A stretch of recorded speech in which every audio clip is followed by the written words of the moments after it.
Well, hello everybody. Welcome to the Be the Man podcast. At this point, I'm not sure what episode number we're on, but I know that we're season. I called this in the last thing. This is season 5, episode 4. So we're in another season doing another 5, episode. Man. Absolutely, it's like Alone or Lost or something. That's right. We've got seasons of Be the Man. So season 1 was just the Be the Man principle. On up to season 2, we went deeper and deeper, and then now we're in season 5. I love it. Yeah, here we are making it happen. Absolutely love it, man. And Eli's done some technical work. You guys Yes. that are hearing our voices think, I can't tell any difference, but on the video outlets and the streams, you can. Yes. He's made my hair look really good.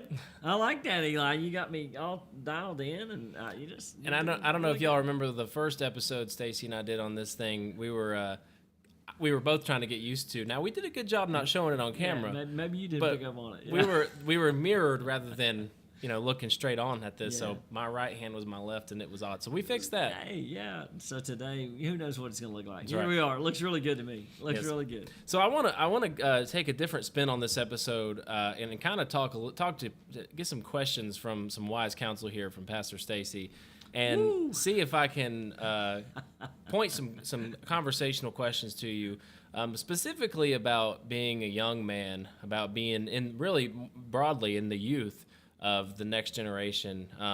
And it's a difficult time they live in. There's a lot of things they face, a lot of persecution, a lot of hard times. You're right in that, man.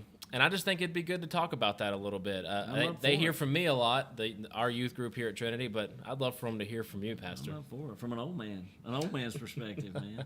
That's right. So, well, we've been trying to do a series, talking about being a lion tamer, being the giant killer. Boat builder, And right, honestly, one of those themes I kind of picked up on was a lot of those guys were young.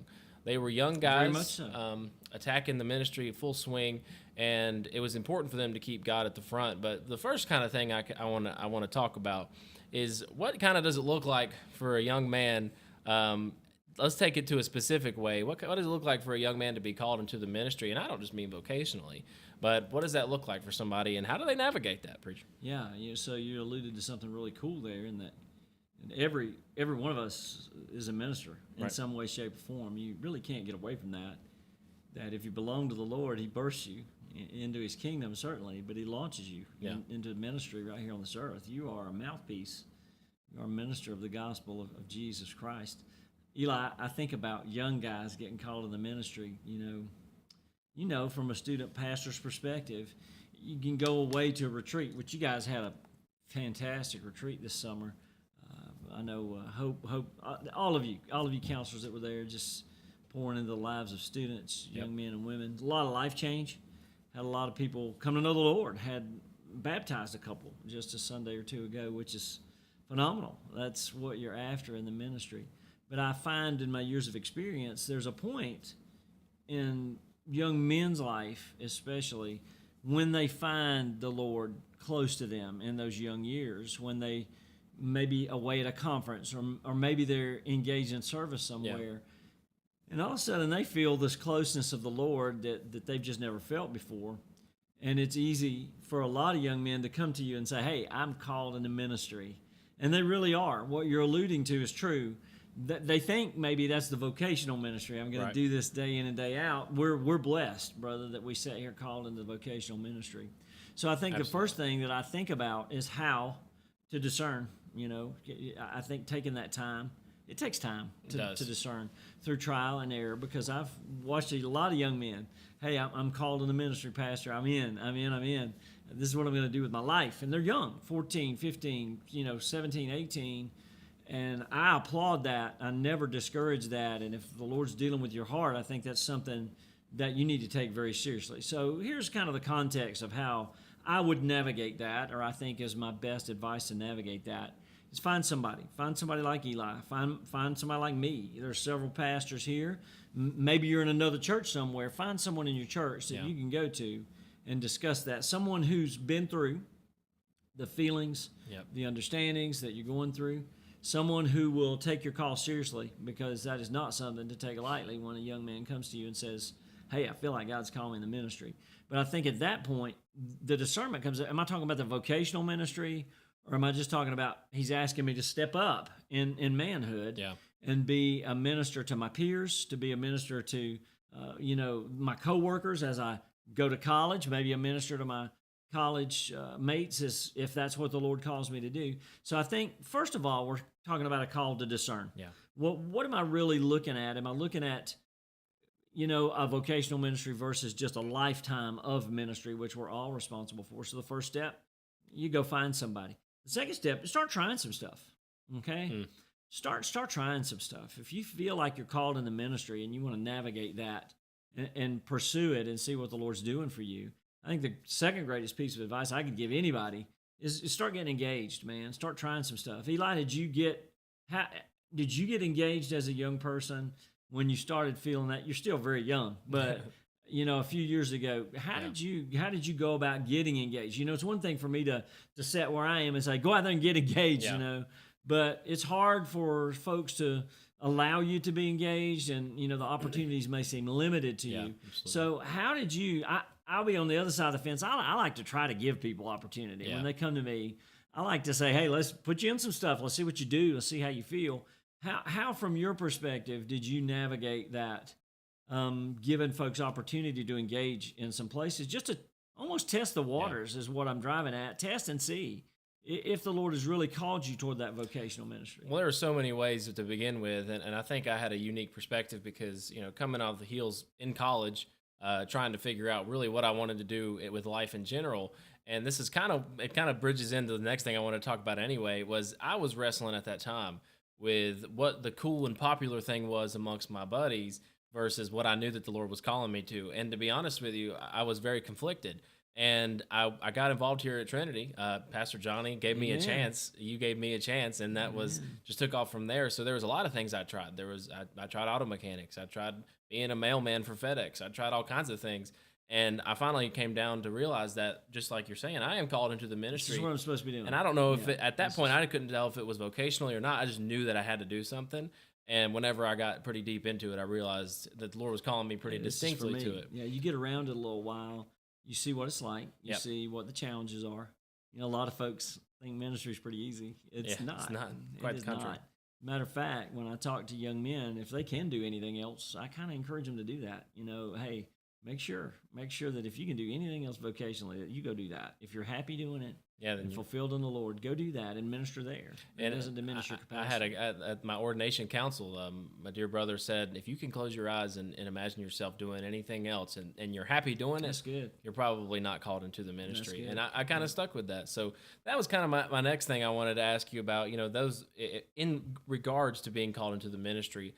I think we're all called into it, just as you said. Yeah. So then for those that are out there, I know that there's students out there that have, and they're probably listening, they might be listening, that have asked me pointedly, well, it's not the cool thing though, Eli. Like don't come into youth group is not really the popular thing, or even coming to raise my hands in worship or studying the Bible, that kind of thing is just not really what's popular nowadays.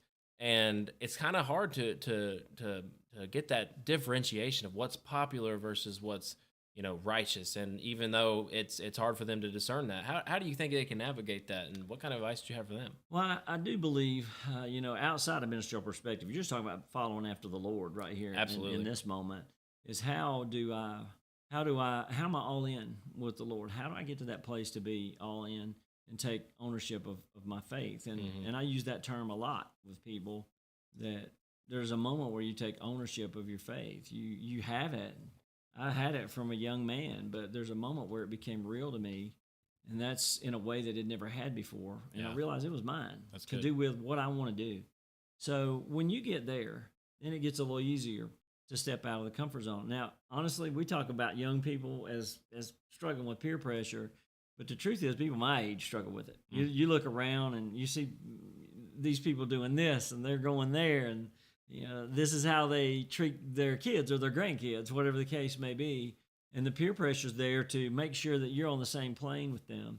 But I think that just as a minister, everybody is called to be a minister. So is everybody called to walk under the leadership of the Spirit. And whether it is cool or not, that's got to go by the wayside for you. You've got to decide that I just love Jesus. That is who I am. is that my identity? And if it is, then that's who I'm going to have to be. There's a lot of talk about identity today. There is, yeah. A lot of talk, especially in the young world, and not so much in my realm, but social media. There's a big debate about how do you identify? What are the possibilities? Well, for me, I think scripturally, as men and women, there's only two identities. Do I belong to Jesus? Am I a child of the King, or am I not? That's really how clear cut our identity is.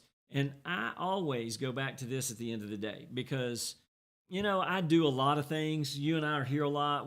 I get to do this, man, and speak into lives, especially young lives. Absolutely. I get to do stuff, and people ask me, "Who are you?" and what do you do? And it's easy for me to answer. I'm a pastor. I preach. I do this. I do that, or the other. But if I go past that question, Eli, to really who am I? Yeah. All that doesn't matter. At the bottom of the day, at the bottom of my heart, at the end of the day, I have to know who I am before I can serve and engage, or before I can lift my hands, or before it becomes less of a struggle for me about what folks think and what my Father thinks. When I identify as a child of the King of Kings and the Lord of Lords, and that's what I am at the end of the day. We're on a Be the Man podcast. We talk about being husbands all the time. We talk about being brothers all the time, ministers all the time. We talk about being men all the time. But at the end of the day, our identity begins in the seed ground of a relationship we have with Jesus Christ. And when you see that as your identity, that's who I am. That's the marker in my life. Then it becomes easier to, does it ever get easy? No, I'm going to tell you, I always think about it. How's that look? How's that look? Am I wearing the right clothes? Am I driving the right kind of car? I've got a little Falcon. I try to look really good. I had a lady tell me the other day, I ran into her in town, one of our church members, we got the coolest pastor that ever lived. And man, that made my day because that's human. You want to be seen in that way. So it's not a bad thing to think, I want to make sure I'm okay and people kind of like me and like what I'm doing. But at the end of the day, that shouldn't matter to you as much as your identity. Who you are in the Lord Jesus Christ is the bottom rung on the ladder. And I think that's a really good word for the students out there who, there's a lot of them that struggle with identity. And that is if you will, if I can use this niche term, it's a hot topic. Yes, it is. Talking about where your identity is, who you are, what you do, and that kind of thing. And it's really important. So then I want to go to another vein of this. I want to ask you about, for young people specifically, we talk about be the man and the marital aspect, the being a husband, a godly husband in our lives. And in addition to, ministry and being a follower of Jesus and these kind of things and that priority sort of range, in what way does it look like for a young man to prioritize? They look ahead, they're listening. I've had them ask me, I'm listening to your Be the Man podcast, but how does that pertain to me as a 18, 17-year-old boy 18-year-old man looking to become a husband, or even in their relationships now, they're dating or courting, engaged, whatever have you. How does that look, and what can they do? There's so many aspects of this question, man. So many ways we could come at it. I think the first thing that comes to the forefront of my mind is this: that preparation's key in a walk with the Lord, and in anything really. Preparation's key. I heard a statistic the other day. Did I share this with you? I don't know. I'm about to. If I didn't, tell me if I did. Excited. Maybe I shared it here. I don't think I did. But I do a lot of reading, a lot of stuff, trying to keep up with the trends of the day. There again, I want to know what language people are speaking and kind of what's on their mind. But I read this the other day. I read that if you do anything for 18 minutes a day, you're going to be in the top 5 percentile in the world. Really? So if you pick anything and do it, I believe that, and dedicate just 18 minutes a day to it, you've put yourself better than 95% of the people in this world in that particular thing. That's cool. So just think about that in the context of the question you asked me in the preparation. Mm-hmm. If you just spent 18 minutes a day praying and saying, Lord, I don't know where my bride is. I don't know who she is at this point, but I believe that you're going to give me one day. Yeah. And I'm going to spend 18 minutes today. I'm going to listen to a little podcast. That's good. I'm going to read a little bit. I'm going to go to somebody and talk to them and say, how'd you stay pure when you were dating? How did you know when the Lord sent that one? How were you patient? How did you wait, and not rush into a relationship that you knew wasn't right? But maybe you felt like it was time, and if you miss this chance, there might not be another one. How do you do that? So go talk to some people. But hey, just 18 minutes a day, that's, in the grand scheme of things, that's not a lot. No. And if you really want to be good at identifying with the King and letting that identity live out in your life, just start to prepare. Just start every day, spend a little time in the Word, start to interact with some people. I always say this to folks too, especially young people. Look around at folks that are a little bit ahead of you. Look at folks who are in that next phase of life. Not this kid. All right, you don't need to be looking that far down the road. It's good. It's good to know you're going to get there one day. But look for those people, man. If you're 12, 13, 14, look for those 16, 17, and 18-year-olds that are doing it well. Yeah, that's good. That you look at it and you say, man, they're doing it well. That's kind of how I want to do it. If you're 16, 17, and 18, look at this guy.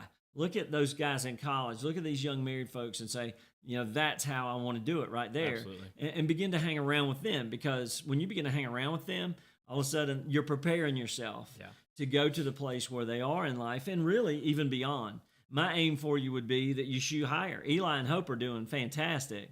But my aim for you, and I know Eli would say, hey, you aim higher than that. Yeah, come on. I love it. I love what God's doing in my heart and my life. But my hope would be that you'd be beyond that when you get to my age, that you'd know more of him, that you'd be more diligent in your walk with him, that you would in that moment. Because I can't tell you how many times, Eli, I've been with young folks and they're like, I don't think I'm ever getting married. Pastor, I just look like it's going to happen. Right. I don't know. I just don't see it in the future, and then all of a sudden it's 3 years down the road. Things have happened. They've met this perfect person that the Lord had for them in the perfect moment, and they're more happy than they ever could be. And they'll say to me, gosh, I didn't think this was even possible. And here I am. So when you get to that place, you'll look back and say, gosh, I'm glad that I hung around with people that were a little ahead of me and in the place that I wanted to be. Yeah. I love that the Lord has sent so many young guys here at church to minister alongside with me, because it keeps me sharp. It does. Moments like this keep me sharp. When Eli says, sit down, I'm going to ask you a few questions. And I'm supposed to know the answers. That keeps you a little sharp and a little connected with the Holy Spirit.